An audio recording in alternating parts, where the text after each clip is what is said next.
그러면 시작하겠습니다. 자, 일단은 페이지는 140페이지입니다. 그리고 이번 전산회계 2급이 올해부터 자동 결산이라는 게 추가가 됐습니다. 그래서 그 자동 결산 부분을 어떻게 해야 되는지 추가적인 강의를 일단 동영상으로 찍는 겁니다. 자, 데이터는 69회의 기출문제 데이터를 깔아주시면 우리 시험 문제에서 필요한 것들을 기본적으로 다 할 수가 있으니까 69회 데이터를 깔도록 하겠습니다. 제가 블로그에 69회를 올려놨는가 모르겠네. 한번 찾아볼게요. 네, 여기 전산회계 69회 기출문제가 따로 업로드가 되어 있습니다. 끝장회계 블로그 기출문제 게시판, 거기에 69회 전산회계 2급 기출문제라는 파일이 있습니다. 그거를 본인의 바탕화면에 우선 다운로드를 받아주시고, 다운을 받으셨으면 바로 실행을 하시는 것이 아니라 압축부터 풀어주셔야 됩니다. 압축을 풀어주신 다음에 새로 생성된 폴더에 있는 요걸 실행을 시키겠습니다. 텍스를 감독관 번호 94번입니다. 이름 넣고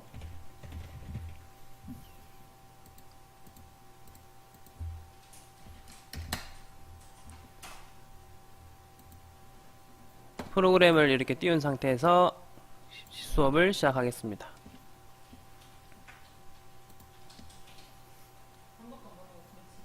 (94번) 네, 감독관 번호는 94번.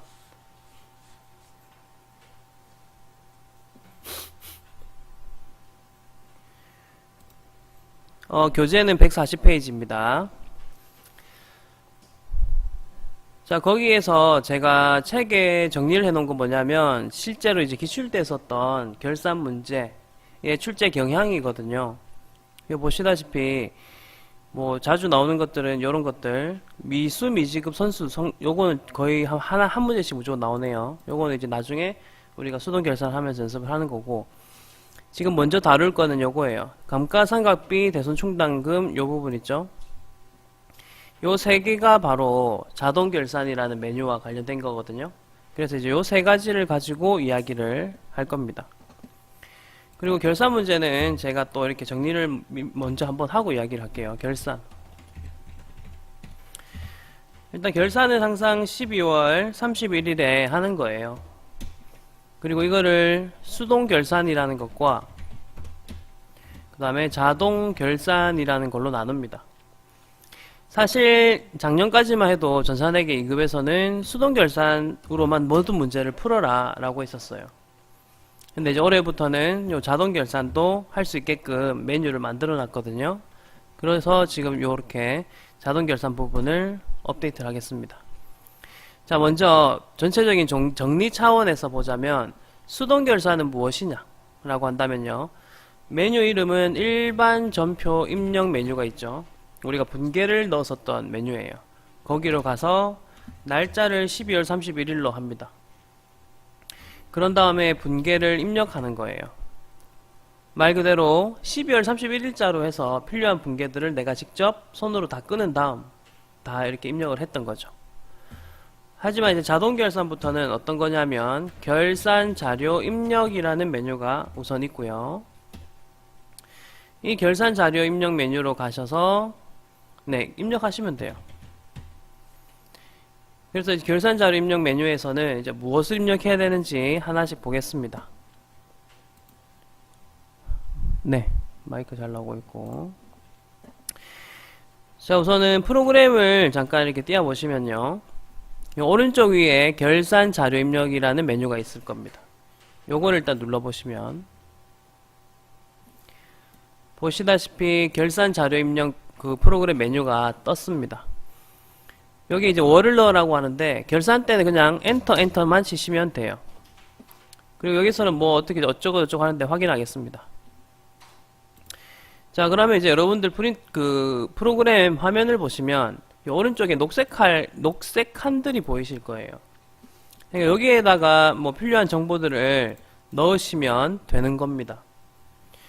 자, 그래서 이제 요 부분에다가 자동 결산 문제 어떤 것들을 넣어야 되는가, 그 부분을 한번 먼저 보고 시작하겠습니다. 우리 교재로 따지면 감가상각비, 대손충당금, 기말상품 재고액 챕터 요 부분만 자동 결산으로 할 수 있습니다. 그러니까 이제 요거를 할 거고요. 우리 교재는요, 먼저 141페이지를 펼쳐주시고 자동 결산을 먼저 할게요. 감가상각비 문제 요걸 펼치시면 돼요. 그래서 여기 보이시는 요 문제를 할 겁니다. 기존에는요, 요거 분계를 다 했어야 돼요. 그런 다음에 12월 31일로 가셔서 입력을 다 했어야 되기 때문에 제가 교재에다가 기본 분계도 이렇게 생겼다, 요거 외워라 했었거든요. 근데 이제는 이걸 외울 필요가 없어졌습니다. 알면은 당연히 알긴 알아야 되지만 지금 문제를 푸는 데 있어서는 지금 요 분계를 기억할 필요까지는 없겠다. 그럼 이제 바로 72-2번 문제를 푸는 법을 알려드릴게요. 어떻게 푸느냐. 72-2번 문제 읽으면서 봅시다. 당기분 감가상각비는, 자, 여기 계정 과목이 나왔으면 체크하시고, 그 다음에 영업용 차량 운반구, 자산 이름 나왔죠? 여기 체크하시고, 비품 나왔죠? 체크하시고. 자, 지금 저는 세 군데 체크를 했습니다. 그럼 이제 얘네들을 어떤 식으로 입력을 하는지 한번 보여드리겠습니다. 결산자료 입력 메뉴 이렇게 생겼죠? 여기 쭉 내려다 보시면 여기 감가상각비라는 칸이 나옵니다. 818번이라고 나오네요. 그럼 감가상각비 밑에 보시면 각각의 자산 이름이 나와 있네요. 자, 아까 문제에 따르면, 자, 영업용 차량 운반구라고 했었죠. 그러면 차량 운반구와 관련된 것들을 넣겠습니다. 먼저 차량 운반구 200만원이죠. 이렇게 200만원 넣고, 그 다음에 비품은 지금 아래 칸으로 커서가 옮겨져 있네요. 여기에다가 50만원이라고 넣습니다. 됐죠? 이렇게 하면 끝이에요. 그러니까 원래는 분계를 내가 직접 끊은 다음에 분계를 넣었어야 되는데 지금처럼 이런 식으로 입력만 하면 끝이에요. 단 한 가지 주의사항이 있어요. 자동 결산이 끝났으면요, 왼쪽 위에 전표 추가 버튼 보이시죠? 요거를 꼭 눌러 주셔야 됩니다. 예라고 하시면 돼요. 이렇게 해야 일반 전표 12월 31일로 가보시면 방금 넣었던 게 분계로 바뀌어가지고 들어가 있어요. 그러니까 이제 그 과정만 잘 지키면 됩니다. 자, 그럼 바로 71-3번 문제를 보시면 비품이라는 글자 보이시죠? 비품 체크하고, 그 다음에 차량 운반구 보이시죠? 차량 운반구 체크. 사실 뭐 자산이 다 뭐 비슷하잖아요. 그러니까 비품, 차량 운반구. 자, 근데요, 방금 우리가 넣었잖아요. 여기 차량 운반구와 비품을 넣었잖아요. 이건 방금 그 문제에 해당되는 거죠. 이제 또 새로운 문제 푸실 때는 여기에는 빈칸으로 되어 있겠죠. 그러니까 빈칸이라는 가정하에 또 넣겠습니다. 여러분도 스페이스 엔터 누르시면 빈칸이 돼요. 그러고 나서 방금처럼 해당되는 계정 찾아가지고 넣으시면 되겠습니다. 71-3번입니다.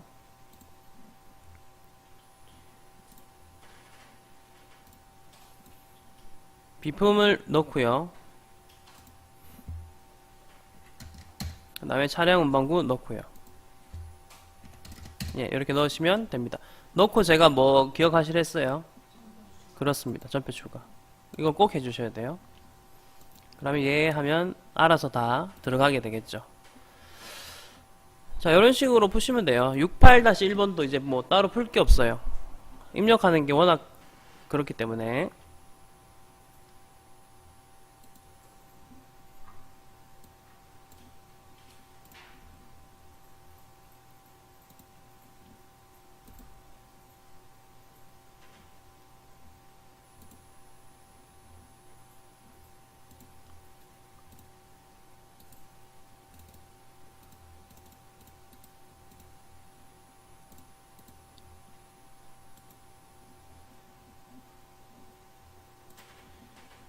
네, 그리고 이제 이어서 대손충당금 문제를 보겠습니다. 대손충당금 문제도 예전에 수동결산만 했어야 될 때는 이렇게 풀이 순서를 제가 다 적어 놨었거든요. 학생들 외우라고. 근데 이제 요 풀이 순서가 필요 없게 돼버렸어요. 69-2번 문제 이거 한 문제를 풀어보면서 이야기할게요. 충당금 문제는 좀 자주 나옵니다. 자주 나오지만 제가 이제 요 한 문제만 가지고 정리를 할 테니까 지금 잘 정리를 좀 해주세요. 문제를 먼저 읽겠습니다. 대손충당금은 대손충당금이 키워드, 그 다음에 외상매출금 요거 네모, 받으러음 요것도 네모, 그 다음에 잔액에 대하여 1% 퍼센트 동그라미 1% 동그라미. 자, 지금 체크한 것들을 가지고 이거 자동결산이구나, 그리고 뭘 고쳐야 되겠다 라고 이제 생각을 좀 해주셔야 되고요. 자, 그럼 요걸 가지고 어디에서 고치는지 보겠습니다. 지금 현재 결산 자료 입력이 띄어져 있죠. 우선은 칸을 먼저 보시자면 여기 대손상각이라는 칸이 있어요. 그리고 받으러움 외상매출금 칸도 따로 이렇게 있긴 있어요. 근데 여기에다가 바로 넣지 않고요. 충당금은 위에 오른쪽에 보시면 대손상각이라는 부분이 보이실 거예요. 이거 한번 눌러보시면 보시다시피 창이 하나 떴어요. 대손상각이라는 창이 떴죠. 먼저 커서가 왼쪽 위에 대손율 1이라고 적혀있죠. 이 부분부터 체크를 하셔야 되는 게, 문제에서는 1%를 했죠. 그럼 1.00이 맞아요. 근데 한 번씩 2%로 나오거든요. 그럴 때는 요거부터 한번 고치는 연습해 볼게요. 2 엔터 치시면 돼요. 이런 식으로 직접 고칠 수 있다는 거를 알고 계십시오. 문제에서도 이제 몇 퍼센트는 나옵니다. 자, 그럼 이 문제는 1%니까 다시 1로 고칠게요. 자, 그런 다음에 다른 거 손대지 마시고요. 요 녹색한 4개를 보시면 돼요. 보시면 되는데, 지금 이 문제에서 외상매출금과 받으러움만 넣으라 했잖아요. 그렇다면 밑에 단기대여금과 선급금은 내가 안 넣고 싶거든요. 그럼 어떻게 하면 되냐면 스페이스 엔터 스페이스 엔터 녹색깔 칸에다가, 그러면은 결론적으로 외상매출금과 받으러움만 남았어요. 그죠? 그리고 밑에 보시면 결산 반영 보이시죠?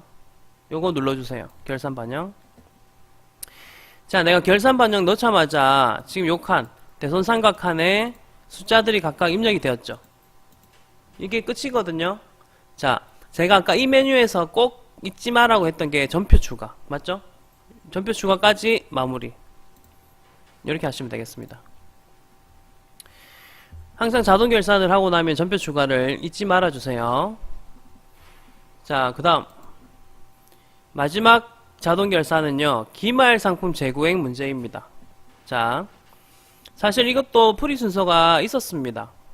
그러니까 이게 수동 결산 때 풀이 순서니까 우리가 이제는 요 부분을 보지 않아도 됩니다. 안 보고요. 아래쪽에 있는 문제를 바로 풀어보겠습니다.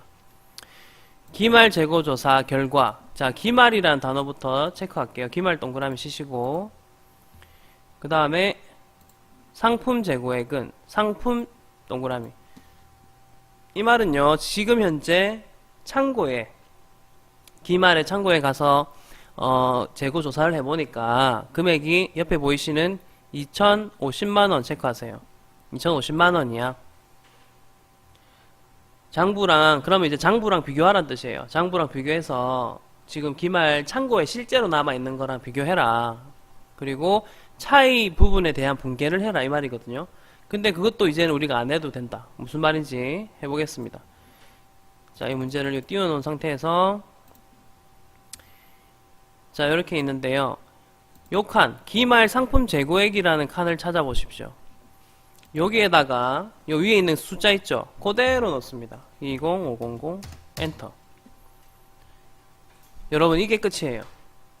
이렇게 하신 다음에 종료 누르시면, 종료가 아니다. 미안합니다. 전표 추가해야지. 다시. 네, 다시 하겠습니다. 예, 기말에 지금 들어가 있죠. 요거를 전표 추가를 눌러주셔야죠. 이렇게 전표 추가.